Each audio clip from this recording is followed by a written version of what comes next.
정말 끔찍한 일을 저질러 놓고 눈물을 보인다면 좀 믿기가 어렵죠. 이게 어떤 사건이냐면요. 지난해 12월 낮에 벌어졌던 일입니다. 뉴스파이터에서 전해드린 적이 있는데요.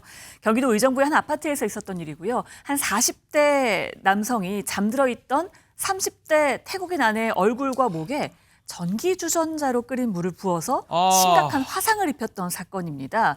범행 직후에요. 이 남편은 아내를 직접 서울 성동구의 한 화상 전문 병원으로 데려갔고요. 병원 측에서 이 아내, 피해자를 보고 폭행이 의심된다면서 경찰에 신고를 한 사건입니다. 그러니까 범행 직후에 남편이나 아내가 신고한 게 아니고요. 병원에서 신고를 한 겁니다. 피해자 이야기로는요. 남편이 이 아내가 다른 남자를 만날까 봐 얼굴을 못생기게 만들고 싶었다라면서 돌봐줄 테니까 관계를 유지해달라라는 취지의 말을 했다라고 하는데요. 수사 초기에 이 남편은 넘어지면서 실수로 물을 쏟은 거다라면서 혐의를 부인하기도 했었습니다. 남편은 수사 초기에 혐의를 전면 부인하다가 재판 단계에서는 공소 사실을 모두 인정한다면서 고개를 숙이고 눈물로 선처를 호소했습니다. 그렇지만 비교적 명확한 사실관계임에도 불구하고 수사 초기에 혐의를 전면 부인한 행위는 양형에 부정적인 영향을 미칠 수밖에 없습니다.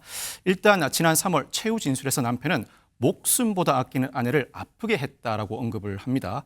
이런 나쁜 남편을 용서해준 아내에게 무릎 꿇고 사죄하며 홀로 남은 아들과 투병 중인 아버지를 고려해 선처해달라 아버지의 임종을 지켜드리고 싶다면서 눈물로 호소했습니다. 그렇지만 재판부는 반문하면서 범행의 심각성을 지적했는데 재판부는 피고인이 잠든 상태에서 누군가 끓는 물을 얼굴에 붓는 상황을 생각해보라라고 지적했습니다. 이 재판부에서 아무리 이 남편이 눈물을 흘린다고 하더라도 이 범행이 얼마나 심각하고 재질이 나쁜 것인가 이미 지적을 했었죠. 그리고 이 사건의 흐름을 한번 짚어볼 필요가 있습니다. 사건이 발생하고 2주 정도 지난 시점에 이 피해를 입은 아내가 남편을 접견 만났습니다. 그런데 처음에는 저는 남편을 용서합니다. 처벌하지 않았으면 좋겠습니다 하고 처벌 불원서를 냈다는 거예요. 저렇게 되고도. 좀 뭔가 이상하다. 그래서 이주민 공익지원센터 변호인단이 아마 여러 가지 법적 문제 그리고 사실관계를 확인하는 도움을 주셨던 것으로 지금 전해지는데 네. 그래서 선고 기일을 앞두고 내 남편 처벌하지 말아주세요라던 아내 입장이 바뀌었습니다. 남편을 처벌해달라 이렇게 의견서를 다시 제출한 건데요. 그런데 남편이 정말 반성해도 모자랄 이런 시점에 최후 진술에서 이런 말 했다라고 합니다. 뭐요? 그 최후 진술 내용을 살펴보면 아내가 나한테 교도소에 면회도 오고 편지와 영치금도 보내줬는데 나에게 나쁘게 할 리 없다. 이렇게 주장을 했다라고 하고요. 내 아내가 생각이 굉장히 많은데 반드시 예전 모습으로 돌아올 것이라고 하는데 이것이 과연 가해자가 피해자에게 할 수 있는 발언인지 참 의문스럽습니다. 너무 점점 화가 날 따름인데 양지민 변호사님 반성을 전혀 안 하고 있어요. 지금 말만 들어도. 그런 것 같습니다. 지난 3월에 애초에 이 변론이 끝나고 선고가 예정이 됐었어요. 그런데 이제 아내가 선처를 해달라라고 했다가 다시 입장을 바꾸는 이러한 사정이 있었기 때문에 이게 선고가 조금 늦어진 상황이었고요. 그랬다가 오늘 이제 선고가 나오게 된 겁니다. 애초에 검찰은 이 40대 남편에 대해서 징역 3년형을 구형을 했습니다. 그런데 이 재판부에서는요, 구형보다 높은 형량인 3년 6개월의 실형을 선고를 했습니다. 재판부가 판단하기를 형량을 특별하게 가중할 요인이 있다라고 판단해서 구형량보다 이 높은 형량을 선고한다라면서 양형 이유를 설명하기도 했고요.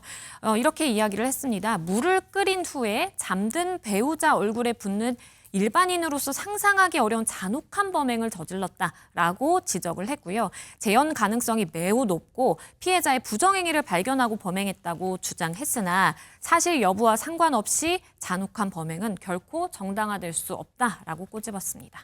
모든 양형 이유 설명에 동의하고요. 최진영 변호사님, 지금 검찰 구형량보다 가중은 됐는데 6개월 가중됐어요, 어쨌든? 그렇습니다. 저도 대법원 양형위원회에서 이 상해죄와 관련되는 양형 기준을 만들었던 기억이 나는데요.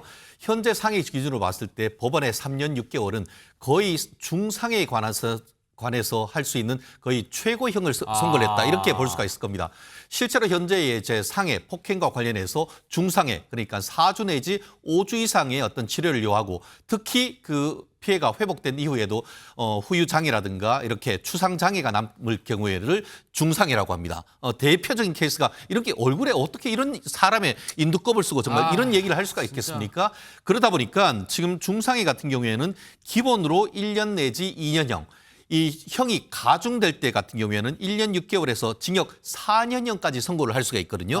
그러니까 검찰 같은 경우에는 한 3년형을 구형을 했는 반면에 법원으로 봤을 때는 검찰의 형의 구형 양이 너무 낮다. 경우에 따라서는 최대 4년이지만 거의 4년에 가까운 3년 6개월 검찰 구형보다 실무적으로 좀 더 높은 형을 했는데 아마 그만큼 이 피해 여성의 얼굴에 남은 그 상처 그 마음의 상처가 크다는 것을 지금 어떻게 보면 판결로서 했는 것이 아닌가 싶은데요. 실제로 이 판결이 나오니까 댓글에서도 3년의 형을 구형을 했던 것이 과연 정당하냐라는 검찰의 구형에 대해서도 비판적인 댓글이 달리고 있는 실정입니다.